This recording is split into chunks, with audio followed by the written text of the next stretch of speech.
Hello and welcome you all. Today we will study next topic of our class 9th chapter 4, which is solution of linear equation. Introduction video has already uploaded. Kindly go through it first and then come to this video.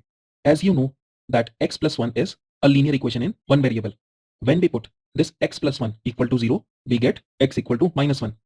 When we put this value of x, which is minus 1, in our linear equation in one variable, we see that it will satisfy our equation.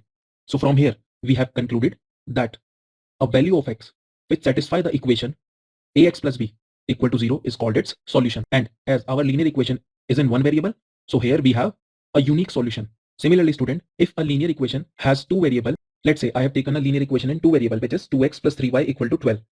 So from here, when we put x equal to 0, we get y equal to 4.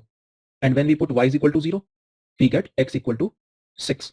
And similarly, when we put x equal to 3, so from here we get y equal to 2. So what we have observed from this, that for different values of x, we have different values of y. So a linear equation in two variable, which is 2x plus 3y equal to 12, has infinite many solution.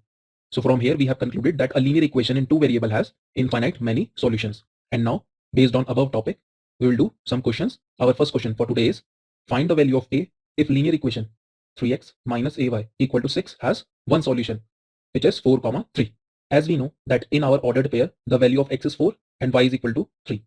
So on substituting this value of x and y in our linear equation, we get 3 into 4 minus a into 3 equal to 6. So 3 4s are 12, 12 minus 3a equal to 6. So from here we get a is equal to 2. Now our second question for today is, find the value of p such that x equal to 2, y equal to 3 is a solution of p plus 1 into x minus 2p plus 3 into y minus 1 equal to 0. First part, write the equation. Second part, how many solutions of this equation are possible?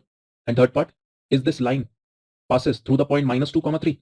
When we substitute this value of x equal to 2 and y equal to 3 in the given linear equation, we get p plus 1 into 2 minus 2p plus 3 into 3 minus 1 equal to 0. So p plus 1 into 2 is 2p plus 2 and minus 2p plus 3 into 3 is minus 6p minus 9 minus 1 equal to 0. So from here we get minus 4p is equal to 8. So p is equal to minus 2. And now when we substitute this value of p in our equation I, we get minus 2 plus 1 into x minus 2 into minus 1 plus 3 into y minus 1. So from here we get the equation minus x minus y minus 1 equal to 0. And from here negative is taken as common, and in bracket we get x plus y plus 1, which is equal to 0. So from here we get x plus y plus 1 equal to 0, which is our linear equation in two variable. And as we know that linear equation in two variable has infinitely many solutions which are possible. Now our third part is the line passes through the point minus 2, 3. So when we put x equal to minus 2 and x equal to 3 in our linear equation in two variable, which is x plus y plus 1, we get minus 2 plus 3 plus 1. And on solving it, we get that this is equal to 2, which is not equal to our RHS. So clearly we can say that this line will not pass through the point minus 2, 3. And now do exercise 4.1 and 4.2. And these two questions mentioned on your screen and submit me the solution.